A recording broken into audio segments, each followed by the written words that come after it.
नमस्कार दोस्तों, स्वागत है आपका आर के क्लासेस में।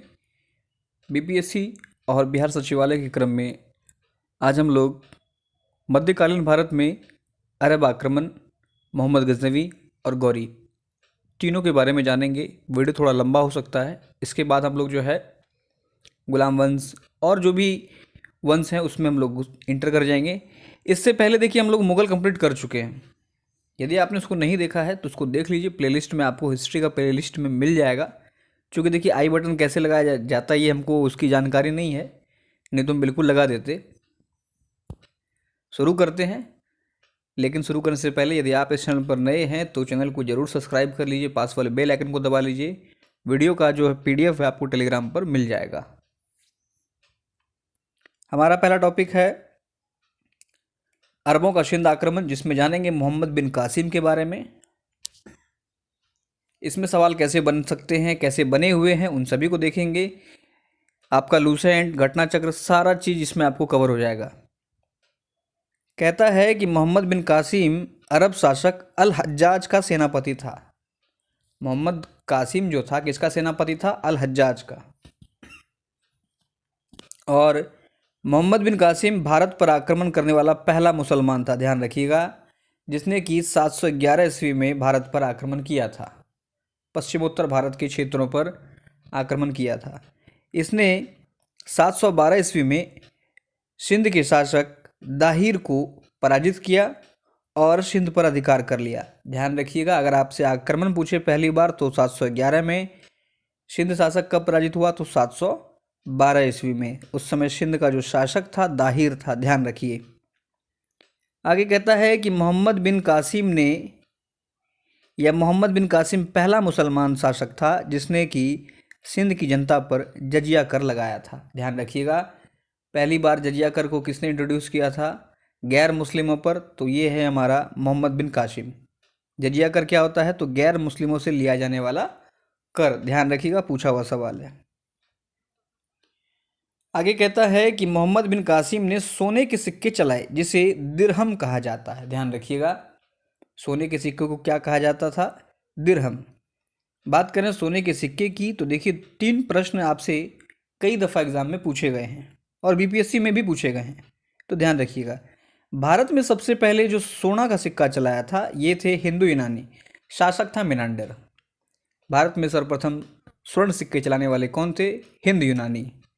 सवाल अगर आपसे पूछ ले कि सर्वप्रथम शुद्ध सिक्का जो है सोने का किसने चलाया था, तो ध्यान रखिएगा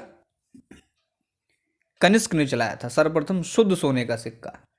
और अगर हमसे पूछ ले कि भारत में सर्वप्रथम स्वर्ण सिक्के चलाने वाले यूरोपीय कौन थे, तो ध्यान रखिएगा ये डच थे। डचों ने जो सोने का सिक्का बनाया था, जो ढाला था, उसे पैगोडा कहा जाता था। ये भी ध्यान में रखिए। कहता है विश्व में सर्वप्रथम एटलस का निर्माण जो है ये अरबियों के द्वारा ही किया गया था।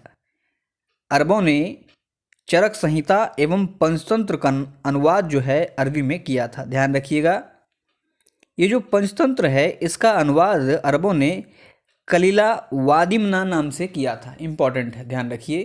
अरबों ने पंचतंत्र का जो अरबी अनुवाद किया उसका नाम रखा था कलीला वादिमना। जब अरब भारत आए तो अपने साथ ये अरबी घोड़ा, अंगूर, खजूर, ऊंट, मानसून शब्द भी अरबी है, ध्यान रखिएगा, ये सब इन्होंने भारत में इंट्रोड्यूस किया था। आगे कहता है कि आंतरिक कलह के कारण अल हज्जाज ने मोहम्मद बिन कासिम को मरवा दिया था और इनके आक्रमण करने का मुख्य उद्देश्य जो था ये धन दौलत को लूटना था, ना कि साम्राज्य का विस्तार करना। ध्यान रखिए। कुछ जानेंगे महत्वपूर्ण फैक्ट्स। क्या है कि ढोल की तेज आवाज के साथ एक महिला का अपने पति की चिता के साथ स्वतः को जला देने वाला भयानक दृश्य का विवरण किसने किया है? तो ध्यान रखिएगा, ये किया है, इस विवरण का जो है विस्तृत वर्णन किया है इब्न बतूता ने। इब्न बतूता देखिए ये मोरक्को का यात्री था, मोहम्मद बिन तुगलक के शासनकाल में आया था। क्लियर है? नेक्स्ट फैक्ट देखिए, ये सारे पूछे गए हैं। पंजाब के हिंदू शाही राजवंश को कल्लर ने स्थापित किया था। सवाल अगर आपसे पूछ ले कि पंजाब के हिंदू शाही राजवंश को किसने स्थापित किया था? कल्लर ने। अगला फैक्ट है कि दाहिर राबौर के युद्ध में मारा गया था। राबौर, ध्यान रखिए, हम लोगों ने अभी पढ़ा है कि मोहम्मद बिन कासिम ने सिंध शासक जो था दाहिर, उसको पराजित किया था, और जो दाहिर है सिंध का शासक, राबौर युद्ध में मारा गया था। आगे देखते हैं, बात करेंगे तुर्क आक्रमण महमूद गजनी की।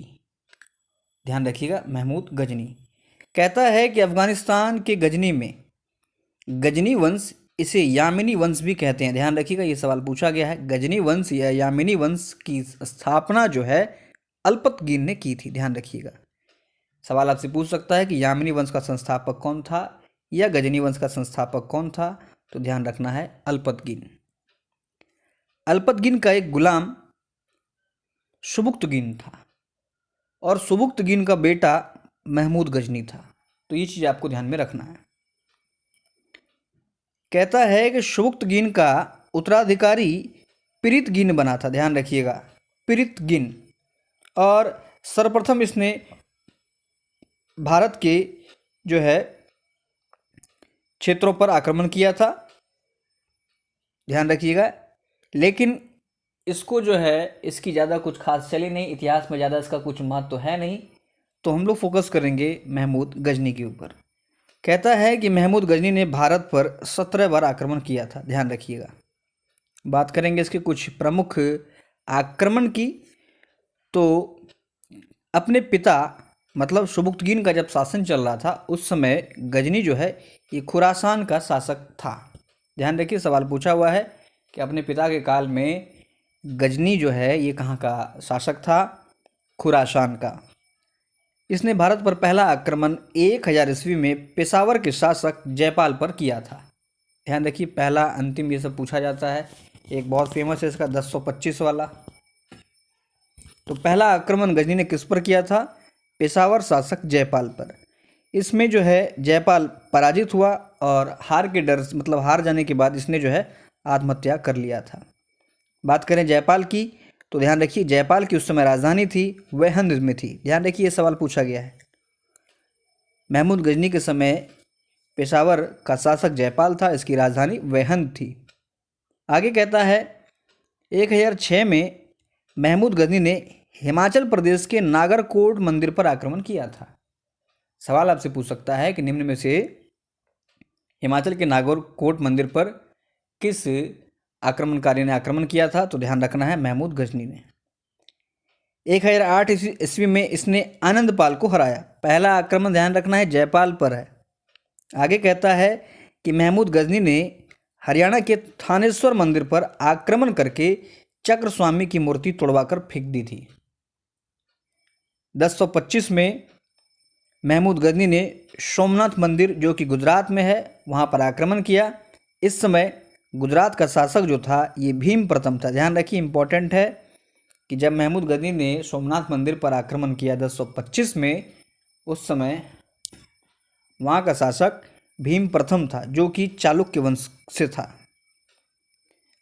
ये कई सारी इसने मंदिरों और मूर्तियों को क्षति किया, इसलिए महमूद गजनी को मूर्ति भंजक आक्रमणकारी भी कहा जाता है। सवाल अगर आपसे पूछ ले कि निम्न में से मूर्ति भंजक आक्रमणकारी किसे कहते हैं, तो ध्यान रखिए महमूद गजनी को। महमूद गजनी ने अपना अंतिम अभियान 1027 ईस्वी में जाटों के विरुद्ध किया था। पहला आक्रमण जो है 1000 में और अंतिम 1027 में। 1030 ईस्वी में महमूद गजनी की मृत्यु हो गई थी। एक्चुअल में इसकी हत्या कर दी गई थी। ध्यान रखिए, महमूद गजनी सुल्तान की उपाधि धारण करने वाला पहला मुसलमान था, लेकिन इसे यह उपाधि खलीफा ने नहीं दी थी। ध्यान रखिएगा, सुल्तान की उपाधि धारण करने वाला पहला मुसलमान कौन था? महमूद गजनी। बात करेंगे कुछ प्रमुख लेखकों की, तो पहला है अलबरूनी। बहुत सवाल बनते हैं इससे। ध्यान रखिए, महमूद गजनी के साथ अलबरूनी भारत आया था। सवाल आपसे पूछ सकता है कि अलबरूनी निम्न में से किस शासक के साथ भारत आया था? तो ध्यान रखिए महमूद गजनी के साथ। आगे कहता है कि अलबरूनी जो है पुराणों का अध्ययन करने वाला पहला मुसलमान था। ध्यान रखिएगा, पुराणों का अध्ययन करने वाला पहला मुसलमान कौन था? अलबरूनी किसके साथ भारत आया? महमूद गजनी के साथ। बात करेंगे फिरदौसी की, तो ध्यान रखिए फिरदौसी गजनी का दरबारी लेखक था। सवाल आपसे पूछ सकता है कि गजनी का दरबारी लेखक कौन था? फिरदौसी। और फिरदौसी ने शाहनामा की रचना की थी। इम्पॉर्टेंट है, बहुत इंपॉर्टेंट है, ध्यान रखिएगा। शाहनामा की रचना किसने की थी? फिरदौसी ने। बात करेंगे उतबी का, तो देखिए उतबी ने चचनामा का अनुवाद जो है फारसी भाषा में किया था। सवाल आपसे पूछ सकता है कि चचनामा का अनुवाद फारसी भाषा में किसने किया था? उतबी ने, ध्यान रखिएगा। और यह भी दरबारी लेखक था। नेक्स्ट है वैहाकी। वैहाकी ने तारीख ए शुभुक्तगीन नामक पुस्तक लिखी थी। किसने तारीख ए शुभुक्तगीन पुस्तक लिखी थी? वैहाकी ने, ध्यान रखिए। बात करें अलबरूनी की, तो किताब उल हिंद या तारीख ए हिंद जो है ये लिखा है अलबरूनी ने। अलबरूनी पुराणों का अध्ययन करने वाला पहला मुसलमान था, ध्यान रखिएगा। अलबरूनी ने 2 संस्कृत पुस्तक का अरबी में अनुवाद किया था। ये है शाक्य दर्शन और महाभाष्य का, ध्यान रखिएगा। शाक्य दर्शन, महाभाष्य। महाभाष्य की बात करें तो पतंजलि और शाक्य दर्शन कपिल मुनि। महमूद गजनी के एक तरफ संस्कृत मुद्रालेख के साथ चांदी का सिक्का जो है इसने चलवाया था, ध्यान रखिएगा। बहुत इंपॉर्टेंट सवाल है, कई बार ये पूछा गया है कि किस शासक के सिक्कों पर जो है संस्कृत मुद्रालेख के सिक्के चलवाए थे, किसने? तो महमूद गजनी ने, ध्यान रखिएगा। संस्कृत मुद्रालेख के साथ चांदी का सिक्का चलवाया था। बात करें फिरदौसी की, तो देखिए फिरदौसी ने शाहनामा की रचना की थी और इसे पूर्व का होमर भी कहा जाता है। सवाल आपसे पूछ लेगा कि पूर्व का होमर किसे कहते हैं? जवाब हमारा होगा फिरदौसी। फिरदौसी ने शाहनामा लिखा था। देखिए आगे क्या कहता है, कुछ फैक्ट है। क्या क्या है कि वह हिंद का युद्ध जो है ये महमूद गजनवी और आनंदपाल के बीच हुआ था 1008 ईस्वी में, ध्यान रखिएगा। नेक्स्ट फैक्ट है कि सल्तनत काल में भू राजस्व का सर्वोत्तम जो ग्रामीण अधिकारी होता था ये चौधरी था। बहुत बार ये सवाल पूछा गया, ध्यान रखिएगा। सल्तनत काल में भू राजस्व का सर्वोत्तम ग्रामीण अधिकारी को क्या कहते थे? चौधरी। नेक्स्ट फैक्ट देखिए क्या है कि फिरोज तुगलक के दरबार में सबसे अधिक गुलाम था, ध्यान रखिएगा। सबसे अधिक गुलाम किसके पास था? फिरोज तुगलक के पास। फिरोज तुगलक ने बेरोजगारों को रोजगार देने के लिए एक संगठन बनाया था, तुगलकनामा। इसकी रचना किसने की है? अमीर खुसरो ने। नेक्स्ट है कि राज्य कानून को उस समय जवाबित कहा जाता था। ये देखिए सारा प्रीवियस ईयर है, इसलिए आपको बार बार, और ये चीज़ आपको आगे भी मिलेगा, है ना। थ्योरी में तो मिलेगा ही मिलेगा कहीं ना कहीं, लेकिन इसको एक जगह जान करके लिखा गया ताकि बार बार ये चीज़ें आए और आपको अच्छे से रिवीजन हो। राज्य कानून को क्या कहते थे? जवाबित। नेक्स्ट फैक्ट है कि तुगलक राजवंश में विजारत का चरमोत्कर्ष हुआ था। डायरेक्ट सवाल पूछा गया है कि किसके शासनकाल में, मतलब किस वंश के अंतर्गत जो है विजारत जो है चरमोत्कर्ष पर पहुंच गया था? तुगलक के काल में, ध्यान रखिएगा।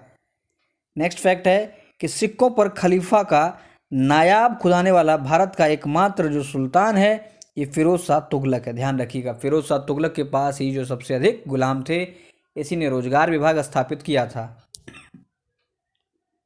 कहता है कि फिरोज शाह तुगलक ने सैयद उश सलातीन की उपाधि धारण की थी, सैयद उश सलातीन। नेक्स्ट है कि चंगेज खां अपने आप को ईश्वर का अभिशाप कहता था, ध्यान रखिएगा। बात करेंगे मोहम्मद गौरी की, तो देखिए मोहम्मद गौरी संसबानी तुर्क का शासक था, ध्यान रखिए इंपॉर्टेंट। संसबानी तुर्क का जो है ये शासक था। मोहम्मद गौरी अफगानिस्तान से आया था, उस समय वहाँ पर गौर वंश का शासन था। इसने अपना पहला आक्रमण 1175 में मुल्तान के विरुद्ध करमाथी मुसलमानों पर किया था। सवाल आपसे पूछ सकता है कि गौरी ने अपना भारत पर पहला आक्रमण कब किया था? तो 1175 में। किसके विरुद्ध? करमाथी मुसलमानों के विरुद्ध। कहता है 1178 में मोहम्मद गौरी ने गुजरात पर आक्रमण किया, लेकिन इस समय यहाँ का शासक भीम द्वितीय या मूलराज द्वितीय था।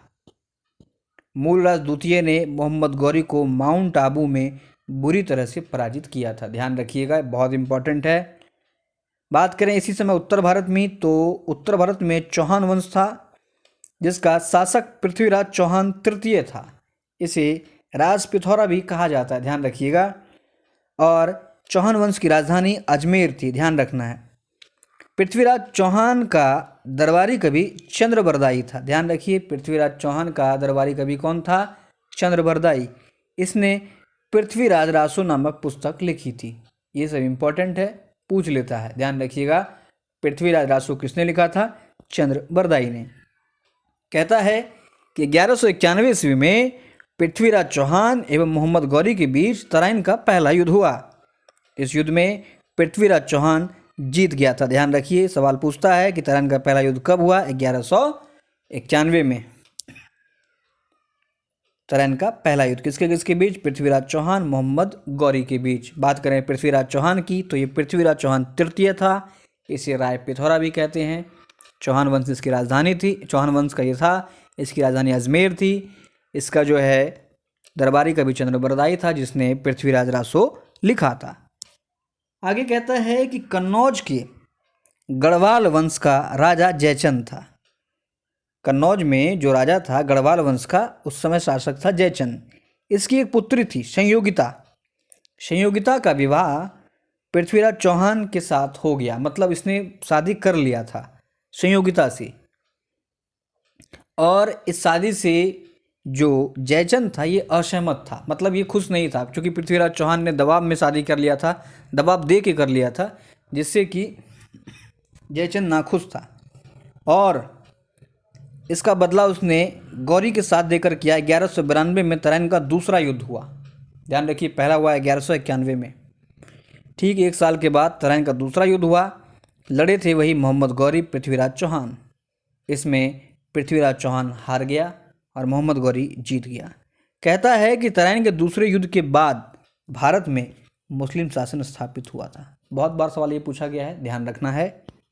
1193 में मोहम्मद गौरी ने दिल्ली को अपनी राजधानी बनाया। गौरी ने लक्ष्मी देवी की आकृति के बने हुए सिक्के चलवाए थे। सवाल आपसे कई दफ़ा ये पूछा गया है, ध्यान रखिएगा। किस शासक ने संस्कृत मुद्रा लेख के साथ सिक्के चलवाए थे? तो गजनी। किस शासक ने लक्ष्मी देवी की आकृति के सिक्के चलवाए? तो गौरी, ध्यान रखिए। कहता है 1192 ईस्वी में ही जब तराइन का दूसरा युद्ध हुआ, इस समय ख्वाजा मोइनुद्दीन चिश्ती भारत आए और इन्होंने भारत में सूफीवाद शुरू किया था। क्लियर है? ख्वाजा मोइनुद्दीन चिश्ती का दरगाह जो है ये कहाँ पर है? ध्यान रखिएगा, अजमेर में। भारत में सूफीवाद किसने शुरू किया था? ख्वाजा मोइनुद्दीन चिश्ती। सवाल आपसे यह भी पूछ सकता है कि ख्वाजा मोइनुद्दीन चिश्ती का दरगाह कहाँ पर है? अजमेर में। आगे देखिए 1194 ईस्वी में चंदवार का युद्ध हुआ। किसके किसके बीच? तो मोहम्मद गौरी जयचंद के बीच। और इस युद्ध में भी मोहम्मद गौरी जीत गया था। मोहम्मद गौरी के 4 प्रमुख गुलाम थे, नाम याद रखना है इसको आपको, क्योंकि ये नाम पूछता है। इसमें है कुतुबुद्दीन ऐबक, यालदौज, बख्तियार खिलजी और कुबाचा। ये इसके 4 प्रमुख गुलाम थे।